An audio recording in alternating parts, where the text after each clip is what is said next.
السلام عليكم. نهار جديد وقصة جديدة نبداوها على بركة الله، ونتمنى انها تعجبكم. خوتي، بغيت نعاود لكم قصتي مع واحد البنت اللي هي صاحبة اختي. كانت كتعرفها ايام المدرسة، ما بقاتش كتهضر معاها بزاف، ما بقاتش كتعرف عليها والو، حتى لواحد النهار كانت اختي مخطوبة ومشات تشري الحوايج ديال العرس، وداكشي اللي خصها المستلزمات ديال العرس والتوجاد، وهي تلاقى معاها وهضروا وجمعوا، وهي تقول لي اختي مرحبا بك في العرس. المهم ما علينا، هي هذيك حتى جا نهار العرس وجات. انا كنت عمري ما شفتها، عرفتني عليها غير اختي، الصراحه زوينه، انا عجبتني وكنت باغي نتزوج نيت، حيت كانت الوالده ديما لاصقاني نتزوج، حيت عندي غير جوج خواتات تزوجوا وبغاتني نتزوج باش نونسها. نرجعوا لموضوعنا. تعرفت عليها، خديت نمرتها، بقيت كنهضر معاها، قلت لها غنتلاقاو ونزيدو نتعرفوا، وافقات. خرجنا وبقينا كل سيمانه كنخرجوا، تعرفنا مزيان. من بعد سولتها على الزواج، قلت لها شنو بان ليك، واش طلبت منك الزواج واش غتوافقي؟ وهي الصراحه طارت بالفرحه، تقول كانت غير كتسناني متى نقولها ليها. ايوا ما دازش بزاف على التعارف ديالنا، تقريبا 8 شهور. الصراحه وليت كنبغيها وحتى هي كذلك. قلتها الوالده ديالي وفرحات معايا بزاف. نسيت ما قلتش لكم، انا في العمر ديالي 27 عام وهي 22 عام. انا سميتي ياسين وهي سميتها نسرين. المهم قالت لي الوالده شكون هاد المرضيه؟ قلت لها صاحبه اختي، قلت لها هذيك البنت اللي كانت في العرس. وصفتها ليها حيت كانوا البنات بزاف عرفاتها. ايوا قالت لي زوينه، واخا مع العرس نتوما راكم عارفين بنادم تيكون ضايق ما ردش البال. المهم حددنا الوقت اللي غنمشيو فيها لعندهم، وقالت لي الوالده اللي فيها الخير الله يجيبها. قلتها حتى انا نسرين، وعلمتها بالنهار اللي غادي نجيو نخطبوا النهار اللي غادي نمشيو لدارهم باش نخطبوها، وهي فرحات وقلتها لدارهم.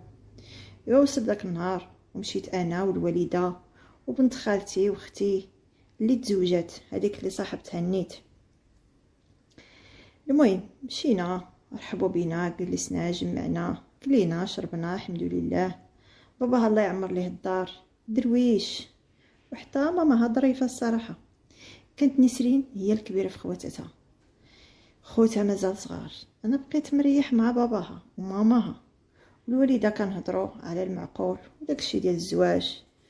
ايوا البنات بقاو بوحدهم جالسين في واحد البيت. المهم تفاهمنا، وكنت كنشوف واحد البنيه صغيره مريحه كتشبه نسرين بزاف، مريحه جنب ما حدا ماماها هي. تفاهمنا على كل شيء، حتى غنرجعوا زعما المره الجايه عاد غنجيبوا الحوايج وداكشي ديال الصداق. المهم داكشي ما كنفهمش فيه بزاف، داكشي ديال الزواج. صافي هي هذيك، بقى بيناتنا غير التليفون، كنجمعوا كنزيدو نتعرفوا على بعضياتنا، كنهضروا على حياتنا ومستقبلنا انا وياها. واخيرا غنتزوج حتى انا وغندير عائله، والوالده حتى هي فرحانه ليا، حتى نسرين كانت فرحانه. حتى لواحد النهار كنت داخل الفيسبوك وانا نلقى واحد البنت مصيفطه ليا، صيفطت ليا طلب الصداقه ومصيفطه ليا معاه حتى ميساج. ندخل ما ندخلش. اوكي دخلت، جاوبتها. اولا قريت الميساج لقيت فيه قالت لي خويا بغيت نهضر معاك ضروري. وانا قبلتها قلت ليها ممكن نعرف شكون نتيا؟ قالت لي انا هي صاحبه نسرين.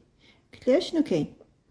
قالت لي شوف ولد الناس، شوف اخويا انت باين فيك ظريف ولد عائله محترمه، راه ديك البنت ما تصلحش ليك، راه نسرين فايته ليها مزوجه ومطلقه، وماشي حتى شي زواج عادي، غير كانت مصاحبه معاه وحملات وراه عندها بنت، راهم ناصبين عليك هي ودارهم، وهي تبلوكيني. اول حاجه تفكرت فيها هي ديك البنيه الصغيره اللي كتشبه ليها بزاف. والله حتى تصدمت في بلاصتي، ما عرفت باش تبليت. ويلي نسرين زعما تكون مخبيه عليا هادشي كامل؟ ما يمكنش. ومع راسي كنقول لا، يمكن غير شي حد بغى يضحك معايا، ولا هي نيت بغات تشوف واش نقدر نخليها.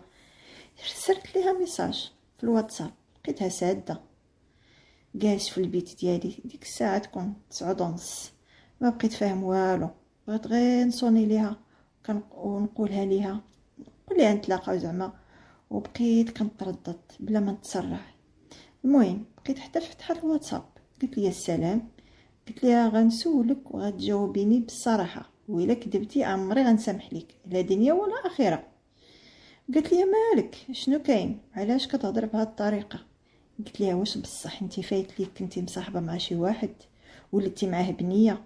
بقات شحال جاوبتني، قلت لي شكون قالها ليك؟ قلت لها ماشي مهم اللي قالها ليا، الاهم هو تجاوبيني على السؤال ديالي. قالت لي بصح هادشي ما نقولش لكم الشعور ديالي ديك الساعه. قلت لها علاش خبيتي عليا؟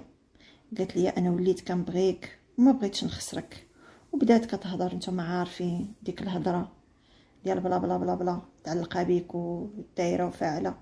قلت لها حتى انا بغيتك، ولكن ما كانش عليك تخبي عليا من الاول. الصراحه انا ما عندي حتى شي مشكل تكوني مطلقه ولا عندك بنت، اللي كيهمني هو تشدي معايا الطريق.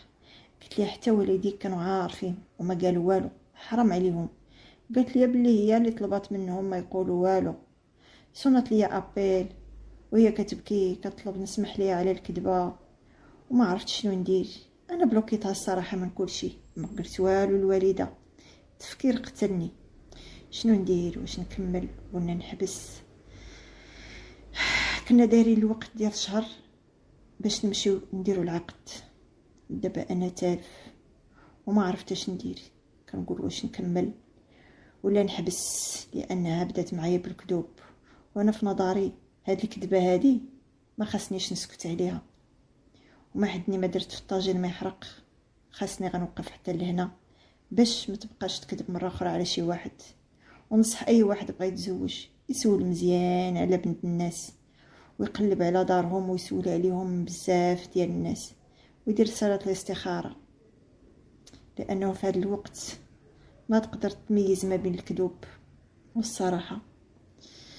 والله يفك حريرتي على خير، وشكرا لكم على حسن الاستماع. وهذه القصه غير العبره فقط باش اي واحد بغى يتزوج يرد البال.